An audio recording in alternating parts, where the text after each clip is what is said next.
My name is Dan Ansotegui. I am from Boise, Idaho, and I am an NEA National Heritage Fellow. My dad played the accordion for us, always at holidays, and then Jimmy's band, Jim Gisero Orchestra, they practiced or rehearsed at our house. And that was in the room directly below my bedroom. And so, at 9 o'clock or 8:30 or whatever time I had to go to bed. But I would hear them, they'd play for another hour or so, and they'd work on new tunes. So I always had that. And then the dancing came, shortly thereafter, and danced with the young group who really didn't have a name at that time. They were just the young bass dancers. And then I started with Oinkites at 14. With my sophomore year of college, that's when I began playing music because I was able to go to the town of Oñate in the Basque Country. I would consider myself an American Basque. I've done all I can do to go back and try to understand where my grandparents came from and what made them the people that they were and how that has affected me. Yeah, we're very happy and proud of Dan Ansotegui and what he represents to the Basque community. He's the one that learned from those who brought the songs and the dances and the food directly from the Basque Country. He perpetuates the traditions, he keeps them alive and moving forward. Predominantly, the Basques in Idaho came from a very small region within the entire Basque Country. In the very early 1900s, it was very poor. The oldest son or daughter got the farm, and everyone else had to kind of make do. My dad's dad became a merchant marine at a young age, 16, 17 years old. On his second trip over, he jumped ship, got together with a Basque gentleman in New York who kind of placed Basque people on ranches.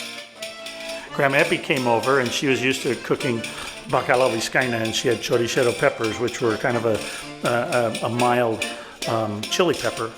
But when Grandma Epi came here, they didn't have choricero peppers. When she came here, they didn't have the salt cod that they used for the bacalao and the things that they did.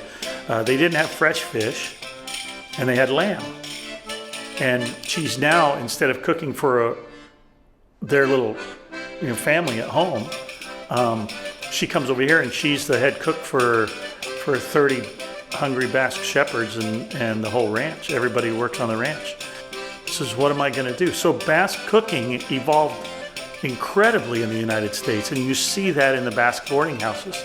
So you have the style of Basque cooking in a boarding house that doesn't resemble anything you would see when you went back home. And it's because they had to adapt. They had to adapt to what they had. I think that's kind of what Basques have been really good at, is keeping their culture and yet allowing it to change. I would imagine I was probably 4 years old there. And this is my father playing tambourine, and Jimmy Gisero playing accordion, who was also a National Heritage Fellow in 1985. When Jim first put the band together in 58, because they had a lot of non-Basque people coming to these things, Jimmy started playing old two-steps and waltzes and polkas and different kinds of things that he would mix. Whether it's Basque rock and roll or it's traditional dance, we always start with the original, and then we go from there. What do you hear? What do you guys hear? And what do you want to do in this to make it our own? If we were just trying to imitate, it wouldn't work. And it would get a little bit worse every year. With our low button accordion group, we're establishing the base. This is what it is. This is Basque music. And I have a few original tunes that I stick in there, and and we learn those, and they like those.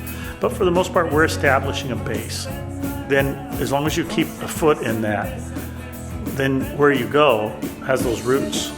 And then you can still be original within that, and that's what then helps it to kind of live on, I think. For me, receiving the Heritage Fellowship from the National Endowment for the Arts means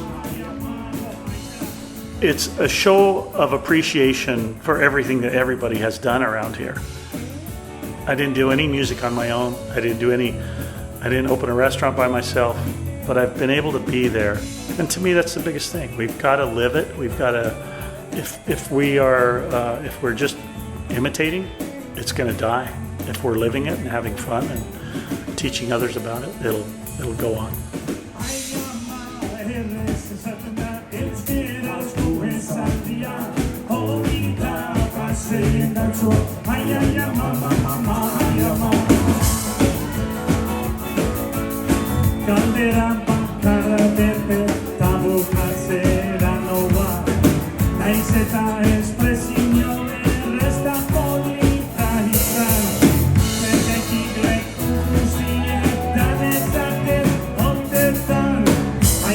Ai